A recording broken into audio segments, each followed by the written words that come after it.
Le Conseil mondial anti-drogue, chapeauté par la CONACE Chaplins Global Corporation, est en mission de sensibilisation à Port-Gentil, capitale économique du Gabon.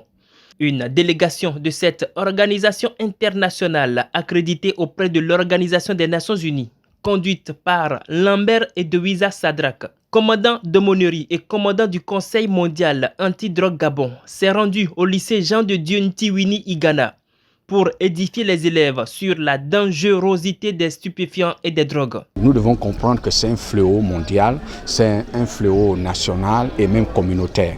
Donc notre objectif, c'est que la jeunesse gabonaise puisse sortir de ce fléau et pour que, par la grâce, dans les jours à venir, nous puissions avoir une jeunesse exemplaire digne de ce nom. Et c'est pour cela nous leur disons non à la drogue, oui à la vie.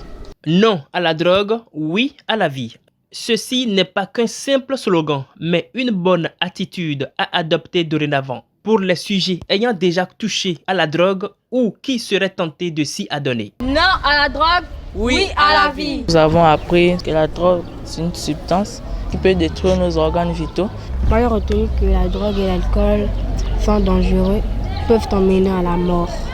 Et toi? Moi, j'ai retenu que la drogue, c'est un serpent qui te détruit, qui détruit ton corps.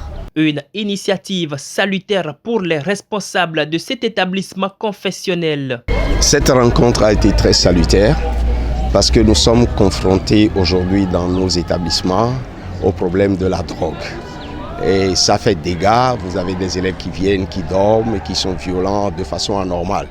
Et cette rencontre a permis à nos élèves non seulement de poser des questions, mais aussi et surtout de comprendre que la drogue ne leur permettra pas d'atteindre leur destinée.